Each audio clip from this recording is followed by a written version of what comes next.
Why hello there. Today we are doing front and rear brakes all the way around.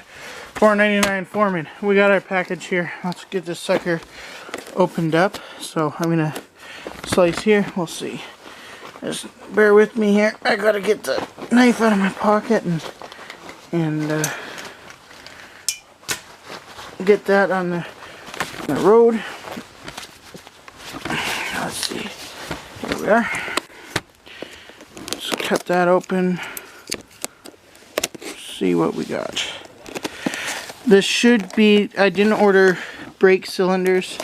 This is not my quad, this is another customer's unit. So, I'm just going to sit you down here. We're going to point you at this brake. So what you do is you pull all your lugs off. Well, first you pull your tire off, is number one. And then you pull all of your lugs off. And then you can get them easier that way.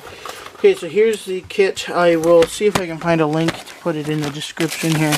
Comes with springs for the fronts, as well as springs for the rears.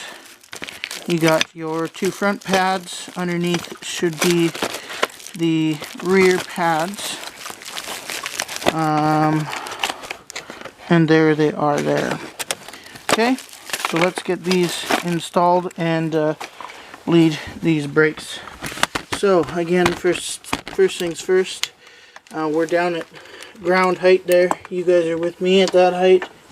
Let's see. This one isn't the right one. So we're gonna get these get the lugs off. Then you need your 8 mils to yank out or to pull this hub off. You may need a hammer. It's hard to say.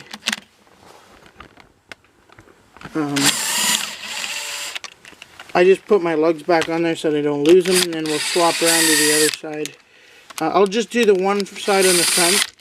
I'll go over to the other side, do the other side, and then I'll show you the rears because there is only one side on the rear. Okay, I'll shove my lug nut in my box here.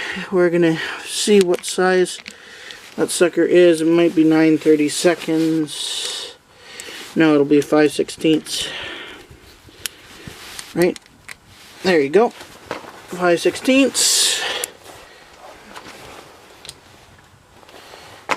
And the 5/16, there's two of them as well that are there. 17 mil for your lug nuts and 8 mil for these two bolts is what they'll be, or a 9/16 or 5/16, sorry, not 9/16. 9/16 way too big. You may see a torque wrench sitting on the ground at some point. That's why. Okay, these as well are going to go in the box. And then your hub should come off. Yours might take a little bit longer. And that's why we're replacing brakes today. I think I am going to pull this hub off. Again, I got this off of here. So we'll pull this castle nut off just to give us more room. I will put cotter pins back in, and torque the tires down, take her for a drive once we have brakes, and check and see. There we go. I'll set that off to the side. Okay, now for these brakes, there's a little clip here. I gotta go grab a couple pairs of pliers and we'll be back. There's a little clip that you push and turn, pop these springs out, and then we will see if we can get the springs on there and get the new ones set up how they should be. I just want to quickly make sure we got the proper shoe. These are all doobie up.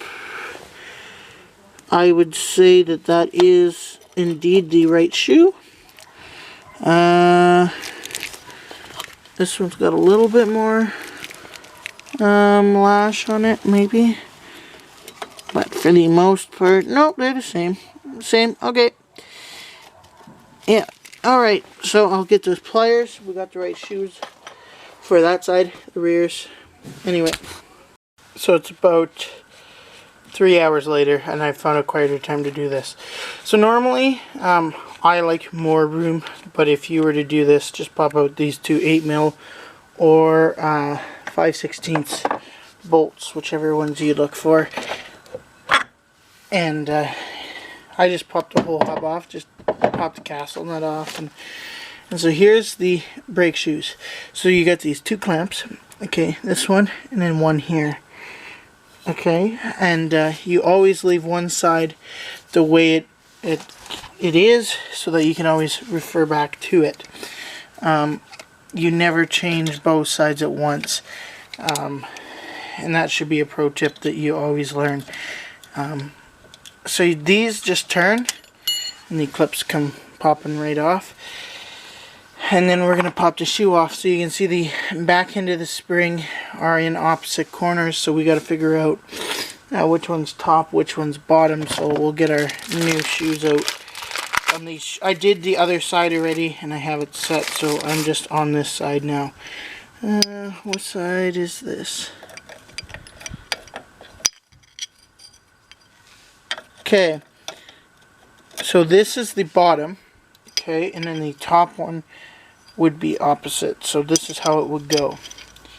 Okay, so I'm going to get these old ones off and I'm going to get the new ones on, and then I'll show you my pro tip to get these suckers back into place. Anyway, catch you then. Okay, so the new springs are just a little bit longer, so I just ran the old springs because they're still good.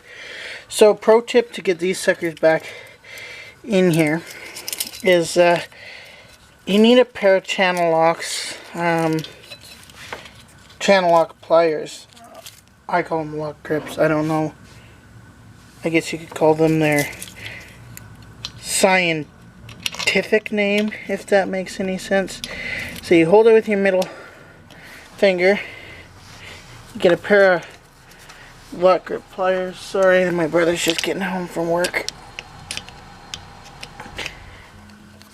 And turn them whenever you get a hold of them.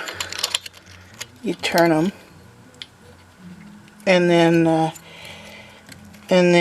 he's gonna make me go copyright here. He's gonna make me get a copyright claim. This can be a difficult job. Let me back you up. There we go. And then that's how you fight those into place. I'm gonna sit here and fight with this bottom one. We'll get back and then I'll show you how to adjust that hub. And that'll be it. I'm not gonna show you the rear because it's literally the same thing. So yeah, with that being said, I'll see you then. Well, that's gonna do it for today's episode. I'm gonna get this tire slapped on. I'm gonna go take her for a drive, get its front brakes set, and I'm gonna do the rears if they need done. Thank you all for watching, and I'll catch you in the next episode.